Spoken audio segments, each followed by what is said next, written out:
ஓம் மகா கணபதியே நமக. குருவாழ்க, குருவே சரணம். ஆன்மீக அன்பர்கள் அனைவருக்கும் இனிய ஆங்கில புத்தாண்டு நல்வாழ்த்துக்கள். இந்த வீடியோவில் பார்த்தீங்க அப்படின்னாக்கா ஆன்மீகம் சம்பந்தமான தகவல்களை கொடுக்கணும் அப்படின்றக்காக தனக்குன்ற ஒரு சேனல் வேணும் அப்படின்ற நோக்கத்தோட இந்த 2024ஆம் ஆண்டு புத்தாண்டுலேருந்து இந்த புதிய சேனலானது என்னோட தனிப்பட்ட முறையில் இந்த சேனலானது நடைபெற இருக்குது. இந்த சேனலுக்கு ஆதரவு தரக்கூடிய அனைத்து ஆன்மீக அன்பர்களுக்கும் எனது முதற்கண் வணக்கத்தை தெரிவித்துக் கொள்கின்றேன். இந்த சேனலில் பார்த்தீங்க அப்படின்னாக்கா இந்த 2024 ஜனவரி மாதத்திலிருந்து ஒவ்வொரு மாதமும் ராசி பலன்கள் வந்துட்ருக்கோம், வருட பலன்கள் வந்துட்ருக்கோம், குரு பயிற்சி, ராகு கேது பயிற்சி, இந்த பலன்கள் எல்லாமே இருந்துகிட்ருக்கோம். என்னோடய கிளைண்டாக இருக்கக்கூடிய நபர்களுக்கு எல்லாருக்குமே இந்த சேனலை வந்து நான் உங்களுக்கு ஃபார்வர்ட் பண்ணிவிடுவேன். இதில் என்னோடய சேனலில் நீங்கள் பார்த்துட்டு ஏதாவது தகவல்கள் வேணும்னாலும் இதிலே நீங்கள் கமெண்ட் தெரிவிச்சிங்கனாலும் அது சம்மந்தமான ஒரு ஒவ்வொரு மாதமும் அதுக்குன்ற ஒரு தனித்த வீடியோவை செயல்படுறதுக்கு காத்துட்ருக்கோம். நீங்கள் எனக்கு ஆதரவு கொடுக்கக்கூடிய அமைப்புகளை பொறுத்து தான் இந்த சேனலோட வளர்ச்சிகள் இருக்கும் அப்படின்ற விதிங்க. அதில் முதலாவதாக இந்த சேனலில் பார்த்தீங்க அப்படின்னாக்கா 2024ஆம் ஆண்டிற்கான ஆங்கில புத்தாண்டு ராசி பலன்களை நம்ம இந்த சேனலில் முதலாவதாக பார்த்துட்ருக்கோம். இதுக்கு நீங்கள் ஆதரவு கொடுக்கறத வச்சு தான் இந்த சேனலோட எப்படி நான் இந்த அளவுக்கு உங்களுக்கு பயனுள்ள தகவல்களாக ஒவ்வொரு மாதமும் என்னென்ன தகவல் கொடுக்கணும் அப்படின்றத நான் பார்த்துட்ருக்கேன் அப்படின்ற விதிங்க. முதலாவதாக பார்த்தீங்க அப்படின்னாக்கா 2024ஆம் ஆண்டிற்கான ஆங்கில புத்தாண்டு ராசி பலன்களை பார்க்க இருக்கிறோம். நம்ம இந்த வீடியோ மூலமாக 2024ஆம் ஆண்டிற்கான புத்தாண்டு ராசி பலன்களை பார்க்க இருக்கிறோம். குறிப்பாக இந்த வீடியோவானது பார்த்தீங்கன்னாக்கா சிம்ம ராசிக்கான வீடியோ. இந்த சிம்ம ராசிக்காரர்களுக்கு 2024ஆம் ஆண்டு புத்தாண்டு எப்படி இருக்குது அப்படின்ற பார்க்கும்போது இந்த வருடத்தில் பார்த்தீங்கன்னாக்கா ஆண்டின் தொடக்கத்திலேயே உங்கள் ராசிக்கு 7ஆம் இடத்தில் சனி பகவானும், 2ஆம் இடத்தில் கேது பகவானும், 8ஆம் இடத்தில் ராகு பகவானும், 9ஆம் இடத்தில் குரு பகவானும் உட்காந்துருக்கார். இந்த 4 கிரகங்கள் மட்டும்தான் ஆண்டு கிரகங்கள், வருட கிரகங்கள் அப்படின்னு சொல்லக்கூடிய கிரகங்கள். அப்போ இந்த வருட கிரகங்களை மையப்படுத்தி பார்க்கும்போது இந்த வருடமானது ஓரளவுக்கு வளர்ச்சியும் தளர்ச்சியும் நிறைந்த ஒரு ஆண்டாக இருந்துட்டு இருக்கிறத பார்க்க முடியுதுங்க.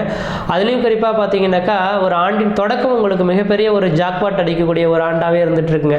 அதாவது ஜனவரி மாதத்துலேருந்து ஏப்ரல் மாத காலகட்டம் வரலும் ஒரு மிகப்பெரிய ஒரு வளர்ச்சிக்கான காலகட்டம்னு சொல்லலாம். என்ன சார் சொல்ல வரீங்க அப்படின்னாக்கா, எனக்கு தெரிஞ்ச அளவு இந்த சிம்மராசிக்காரர்கள் பட்டமரம் தொழில்ற மாதிரி படிப்படியாக வளர்ச்சிக்கான ஒரு காலகட்டங்கள் இந்த ஜனவரி மாதத்துலேருந்து தொடங்க இருக்குது அப்படின்றத மட்டும் ஆணித்தரமாக சொல்ல விரும்புகிறேங்க. காரணம் என்ன அப்படின்னு கேட்டிங்க அப்படின்னாக்கா, 2019 டிசம்பர் என்னைக்கு தொடங்குனதோ அந்த நேர காலகட்டத்திலேருந்து இந்த சிம்மராசிக்காரர்களும் பிரச்சனைகள் அனுபவிச்சுட்டு விதிங்க. காரணம் என்ன அப்படின்னு பார்த்தீங்கன்னாக்கா, இந்த சிம்மராசிக்காரர்கள் முதல் தரமான யோகாதிபதினு சொல்லக்கூடிய கிரகம் இந்த குரு பகவான். அப்போ இந்த குரு பகவான் பார்த்தீங்கன்னாக்கா 2019 டிசம்பரில் கேதுவின் பிடியில் மாட்டினார். இந்த 2023 ஏப்ரலில் தான் பார்த்தீங்கன்னாக்கா ராகுவின் பிடியிலிருந்து மீண்டு வந்தாருங்க. அப்போ 2023 ஏப்ரல் மாத காலகட்டம் வரலுமே உங்களுக்கு பிரச்சனைகள் சந்தித்த ஒரு நபர்களாக தான் இந்த சிம்மராசிக்காரர்கள் இருந்துட்டு இருப்பீங்க. அப்படிப்பட்ட நபர்களுக்கு ராகு கேதுவின் பிடியில் விட்டு இருந்து நீங்கள் விலகி வரக்கூடிய காலகட்டமாக இந்த 2024 தொடக்கம் இருக்கிறதுனால இந்த சிம்மராசிக்காரர்களுக்கு ஆண்டின் தொடக்கம் மிகப்பெரிய ஒரு வளர்ச்சிக்கான ஒரு காலகட்டம் இருக்குதுங்க. காரணம் என்ன அப்படின்னு பார்த்தீங்கன்னாக்கா, கடந்த இந்த உங்கள் ராசிக்கு 9ஆம் இடத்துலேருந்து குரு பகவான் உங்கள் ராசியை பார்க்குறார். அதுவும் நேர்கதியில் பார்த்துட்டு இருக்கக்கூடிய இதுக்கு முன்னாடி டிசம்பர் மாதம் 30ஆம் தேதி என்று பார்த்தீங்கன்னாக்கா அவர் வக்ரத்தில் இருந்தார் குரு பகவான். ஆனால் டிசம்பர் 30ஆம் தேதிக்கு பிறகு தான் வக்ர நிவர்த்தி அடைந்து பார்க்குறார். அப்போ வக்ர நிவர்த்தி அடைந்து உங்களுக்கு யோகாதிபதினு சொல்லக்கூடிய கிரகமானது 9ஆம் இடத்துலேருந்து உங்கள் ராசியை பார்க்கக்கூடிய காலகட்டத்தில் எனக்கு தெரிஞ்ச அளவு சிவராசிக்காரர்களுக்கு குடும்பத்தில் ஒரு சுபகாரியங்கள் செய்வதற்கும், சுப நிகழ்ச்சி செய்வதற்கும், வீடு முனைவாசல் வாங்குவதற்கும், வீடு முனைவாசல் கட்டுவதற்கும், குடிபெயர்த்துக்கும், குலதெய்வத்துக்கு செய்ய வேண்டிய சடங்குகள் செய்யறதுக்கும் ஒரு உன்னதமான காலகட்டமாக இருந்துட்டு இருக்கிறத பார்க்க முடியுதுங்க. அப்போ ஆண்டின் தொடக்கத்தில் ஜனவரி மாதத்துலேருந்து நீங்கள் வெகு நாட்கள் நடைபெறாத ஒரு சில விஷயங்கள் கூட உங்கள் கண் முன்னே நடக்கிறத கண்குளர பார்க்க முடியுன்றவிதிங்க. ஏன்னா உங்கள் ராசிக்கு 9ஆம் இடத்துலேருந்து உங்கள் ராசியை பார்க்கறனால உங்களோட தேகத்தில் பார்த்தீங்கன்னாக்கா ஒரு சிறந்த பொலிவு ஏற்படுறதை பார்க்க முடியும். தெளிவான சிந்தைகள் பிறக்கக்கூடிய அமைப்புகள் உருவாகும். ஒரு மனிதனுக்கு தெளிவான சிந்தை இருந்துட்டாவே அந்த மனிதன் இந்த வாழ்க்கையில் வெற்றி பெற்றுவார் அப்படின்றீங்க. சிந்தை தடுமாறக்கூடிய காலகட்டம் தான் தவறான நிகழ்வுகளை போய் நம்மளோட இழப்புகள் சந்திக்கக்கூடிய அமைப்புகள் உருவாகுதுங்க. அப்போ குரு பகவான் பார்வை உங்கள் ராசிக்கு இருக்கிறனால உங்களோட மனதில் தெளிவு ஏற்படக்கூடிய அமைப்புகள் உருவாகும். எதையும் என்னால் வெல்ல முடிகின்ற ஒரு வைராகி குணங்கள் பெறக்கூடிய காலகட்டங்கள் உருவாகும் அப்படின்றவிதிங்க. அதே வேளையில் உங்கள் ராசிக்கு 9ஆம் இடத்துலேருந்து இந்த குரு பகவான் பார்க்கக்கூடிய என்ன பார்த்தீங்கன்னா 3ஆம் இடத்தை பார்க்குறார். 3ஆம் இடமானது சாதாரண விஷயம் கிடையாதுங்க. முயற்சி ஸ்தானம், வெற்றி ஸ்தானம், இளைய சகோதரத்தை குறிக்கக்கூடிய இடங்க. நம்ம எடுக்கக்கூடிய முயற்சிகள் வெற்றி பெறுமா அப்படின்னாக்கா அந்த 3ஆம் இடத்தை வச்சு தான் நம்ம சொல்ல முடியும். அப்போ முயற்சி ஸ்தானத்தையும் வெற்றி ஸ்தானம் சொல்லக்கூடிய 3ஆம் இடத்தை குரு பகவான் பார்க்கறனால இந்த ஜனவரி மாதத்துலேருந்து ஏப்ரல் மாத காலகட்டத்துக்குள்ளார நீங்கள் எது செய்தாலும் அந்த காரியம் கண்டிப்பாக ஆணித்தரமாக நடந்தே தீரும், வெற்றி பெற்றே தீரும் மட்டும் ஆணித்தரமாக அடித்து சொல்ல விரும்புகிறாங்க. காரணம் என்னன்னாக்கா முயற்சி ஸ்தானத்தை குரு பகவான் பார்க்கறனால எடுத்த காரியங்கள் வெற்றியாகும். அப்போ இந்த நேர காலத்தில் அரசாங்கத்தினால ஒரு ஆதாயங்கள் பெறணும் அப்படின்னு நினைக்கக்கூடிய இந்த சிம்மராசிக்காரர்களுக்கு இந்த ஜனவரி மாதத்திலிருந்து ஏப்ரல் மாத காலகட்டங்கள் ஒரு மிகப்பெரிய ஒரு வளர்ச்சி நேர்ந்த ஒரு காலகட்டமாக இருக்குது. எந்த அளவுக்கு முயற்சிகள் எடுக்கிறீங்களோ அந்த அளவுக்கு வெற்றி பெறக்கூடிய ஒரு ஆண்டாக இந்த ஆண்டானது இருந்துட்டு கொண்டிருக்கீங்க. அதே போல் பார்த்தீங்கன்னாக்கா 9ஆம் இடத்துலேருந்து குரு பகவான் உங்கள் ராசிக்கு 5ஆம் இடத்தை பார்க்க இருக்கிறார். 5ஆம் இடம் பூர்வ புண்ணியஸ்தானம், புத்திரஸ்தானம் அப்படின்றீங்க. அப்போ பூர்வ புண்ணிய சொத்து சுகங்கள் ஏதாவது பிரச்சனைகள் ஏற்பட்டு பிரிவுகள் ஏற்பட்ட நபர்கள் கூட எனக்கு தெரிஞ்ச அளவு இந்த வருடமானது பார்த்தீங்க அப்படின்னாக்கா உங்களுக்கு ஒரு வளர்ச்சி நேர்ந்த ஆண்டாக இருந்துட்டு இருக்கு. பூர்வ புண்ணிய சொத்து சுகங்களில் பிரச்சனைகளுக்கு தீர்வு ஏற்படும். பூர்வீக சொத்துகள்லேருந்து தந்தை வழி சொத்து சுகங்கள்லேருந்து உங்களுக்கு கிடைக்கக்கூடிய ஆதாயங்கள் கிடைக்கக்கூடிய அமைப்புகள் உருவாகும். இதுக்கு முன்பாக கோர்ட்டு கேஸ் வழக்குகள் இருந்த ஒரு அமைப்புகள் கூட உங்களுக்கு இந்த ஜனவரியிலேருந்து ஏப்ரலுக்குள்ளார உங்களுக்கு சாதகமான சூழல்கள், திடீர்னு ஒரு சாதகமான சூழல்கள் ஏற்படுறதை பார்க்க முடியுன்றீங்க. அதே போல் 5ஆம் இடம் பூர்வ புண்ணியாதிபதி புத்திரஸ்தானம் அப்படின்னு சொல்லக்கூடிய இடத்துல கடந்த 7 வருட காலமாக, அதாவது 2019 நாங்கள் திருமணம் ஆயிடுச்சு சார், எங்களுக்கு குழந்தை பேரே இல்லை, எனக்கு குழந்தை பேர் பெற்றெடுக்கக்கூடிய அமைப்புகள் உருவாகுமா அப்படின்னாக்கா சிம்மராசிக்காரர்கள் தெளிவாக சொல்ல வரங்க.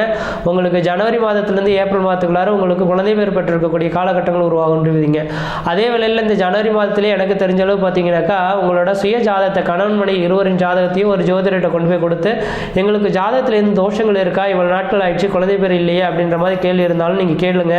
ஏதாவது தோஷங்கள் இருக்குது அப்படின்னு சொல்கிறாங்கன்னா நீங்கள் யோசிக்கவே வேண்டாம். எந்த கிரகங்கள் உங்களுக்கு பிரச்சனைகளுக்காக இருக்கோ அந்த கிரகம் சார்ந்த கோயில்களுக்கு போய்ட்டு வழிபாடு செய்துட்டு வந்தாவே இந்த ஏப்ரல் மாதத்துக்குள்ளார உங்களுக்கு குழந்தை பேர் பெற்றெடுக்கிறதுக்கான வாய்ப்புகள் உருவாகுன்றீங்க. அதே போல் அந்த படிக்கக்கூடிய மாணவர்கள் யாராக இருந்தாலும் படிப்பில் இந்த நேர காலங்களில் சிறந்து வழங்கக்கூடிய ஒரு காலகட்டமாக இருந்துட்டு கொண்டிருந்தீங்க. அப்போ குருவின் அமைப்புகளானது ஆண்டின் தொடக்கமானது மிகப்பெரிய ஒரு வளர்ச்சி நேர்ந்த ஒரு ஆண்டாக இருந்துட்டு இருக்கு. அதனால் இந்த 2024ஆம் ஆண்டு ஜனவரி மாதத்திலிருந்து ஏப்ரல் மாத காலகட்டத்துக்குள்ளார சிம்மராசிக்காரர்கள் எது செய்தாலும் தொட்டதெல்லாம் தொடங்கக்கூடிய காலகட்டங்கள், நினைச்சதெல்லாம் சாதனை பண்ணக்கூடிய காலகட்டங்கள், குடும்பத்தில் சுபகாரியங்கள் செய்வதற்கும் சுப நிகழ்ச்சி செய்வதற்கும் வீடு மனைவாசல் வாங்குவதற்கும் வீடு மனைவாசல் கட்டுவதற்கும் குடிபெயர்த்துக்கும் குலதெய்வத்துக்கு செய்ய வேண்டிய சடங்கு செய்யறதுக்கும் ஒரு உன்னதமான காலகட்டம் இருந்தீங்க. அடுத்ததாக பார்த்தீங்கன்னாக்கா இந்த கேது பகவானோட அமைப்பானது 2ஆம் இடத்துல கேது பகவான், 8ஆம் இடத்துல ராகு பகவான் இருக்கனால எவ்வளோதான் வளர்ச்சி சம்பாதிச்சாலும் பணங்காசுகள் மிச்சம் வைக்கிறதுக்கான வாய்ப்புகள் உருவாகாது. ஏன்னா சுப செலவுகளும் செய்வீங்க. அதே நிலையில் 2ஆம் இடத்துல கேது இருக்கிறதுனால கொஞ்சம் வருமானத்தை தட்டுப்பாடுகள், எவ்வளோதான் சம்பாதிச்சாலும் 10ன்ற ஒரு அமைப்புகள் இருக்கும். அதனால் இன்னும் 1.5 வருட காலகட்டத்துக்கு வரவு செலவு கணக்குகளை உங்கள் குடும்ப உறுப்பினர்கள் வேறு யார்கிட்டயா கொடுத்து நீங்கள் பார்த்தீங்கன்னாக்கா பணத்தட்டுப்பாடுகள் வந்து பெரிய கொஞ்சம் நீங்கி வரதுக்கான வாய்ப்புகள் உருவாகும். அதேவேளை 8ஆம் இடத்துல ராகு பகவான் இருக்கிறனால உங்களுக்கு பார்த்தீங்கன்னா அடிவேரி சார்ந்த பிரச்சனைகள் அவ்வப்போது வந்து போயிட்டு இருக்கிறதுக்கு வாய்ப்புகள் உண்டு. அதனால் உங்களுக்கு அடிவேரி சார்ந்த பிரச்சனைகள் இருந்தால் மருத்துவத்தை நீங்கள் ஆள்றது ஓரளவுக்கு நல்ல பலன்கள் தருவீங்க.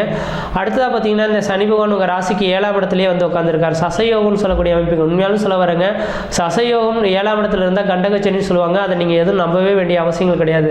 அப்போ இந்த 7ஆம் இடத்துல இருக்கக்கூடிய கண்டகச்சனி வந்து உங்களோட உங்களை வந்து ஒரு நல்ல வேலைக்கு தயார்படுத்தி உங்களுக்குன்ற ஒரு பொறுப்புகளையும் அந்தஸ்தையும் புகழையும் கொடுக்கக்கூடிய அமைப்புள்ள இந்த சனி பகவான் வந்து உட்காந்துருக்காருங்க. ஏன்னா 7ஆம் இடத்துல சனி இருக்கிறனால முக்கியமாக அரசியலில் இருக்கக்கூடிய நபர்களுக்கு உங்களுக்குன்ற திடீர் அதிர்ஷ்ட பதவிகள் தேடி வரதுக்கான காலகட்டமாக இருக்குங்க. அது இந்த வருடத்தில் பார்த்தீங்கன்னாக்கா ஏப்ரல் மாத காலகட்டம் தான் அந்த அரசியல் மாற்றங்களும் ஏற்படுறதுக்கான வாய்ப்புகளும் இருக்கிறத பார்க்க முடியுதுங்க. அப்போ இந்த நேர காலகட்டத்தில் அரசியலில் நீங்கள் ஈடுபடக்கூடிய நபர்களாக இருந்தால் சிம்மராசிக்காரர்களுக்கு உங்களுக்குன்ற ஒரு தனித்த மதிப்பு மரியாதைகள் உருவாகக்கூடிய காலகட்டமாகவும் உருவாகும். அதில் உங்களுக்கு கௌரவ போஸ்ட்டுகள் கிடைக்கிறதுக்கான வாய்ப்பும் உருவாகும். அதனால் கண்டகச்சனின்னு சொல்கிறாங்க நம்ப வேண்டாம். சனி பகவான் உங்களுக்கு யோகமாக தான் இருந்துட்டு இருக்காருன்றீங்க. ஆனால் இந்த ஏப்ரல் மாதத்துக்கு பிறகு பார்த்தீங்கன்னா குரு பயிற்சி நடக்க இருக்கிறத பார்க்க முடியுதுங்க. அப்போ குரு பயிற்சியானது அப்போ 10ஆம் இடத்துக்கு வரக்கூடிய காலகட்டத்தில் ஒரு சில தடைகள் உருவாகும். அப்போ ஜனவரி மாதத்துலேருந்து ஏப்ரல் மாத காலகட்டத்துக்குள்ளார நீங்கள் எது வேணாலும் செய்துக்குங்க. ஆனால் ஏப்ரல் மாத காலகட்டத்துக்கு பிறகு எதையுமே ஒரு தடவைக்கு 2 தடவை சிந்தித்து செயல்படணும். ஆசைகள் இருக்குது அப்படின்றக்கா ஆமான்னு சொல்லிடக்கூடாது. இதனால் பிரச்சனை வருமானது ஒரு தடவைக்கு 2 தடவை சிந்தித்து செயல்பட்டீங்கன்னா எதிர்காலம் சீரும் சிறப்புமாக இருக்குன்றீங்க. மற்ற விதத்தில் இந்த வருடத்தில் எதுவும் தோஷங்கள் கிடையாது. இந்த வருடத்தில் உங்களுக்கான யோக கிரகமாக குரு பகவான் இருக்கனால தட்சிணாமூர்த்தி வழிபாடு செய்கிறது ஓரளவுக்கு நல்லாயிருக்கும். வியாழக்கிழமை தோறும் இந்த தட்சிணாமூர்த்திக்கு லட்டு அல்லது கொண்டக்கடலை அல்லது சக்கரை பொங்கல் சாதமானது நைவேத்தியம் அடைச்சிட்டு வந்தீங்க அப்படின்னாக்கா உங்களுக்கு இந்த ஆண்டானது உங்களுக்கு மிகப்பெரிய மன நிம்மதி மன சந்தோஷத்தையும் ஏற்படுத்தக்கூடிய ஒரு ஆண்டாக இருந்துட்டு கொண்டிருக்கீங்க.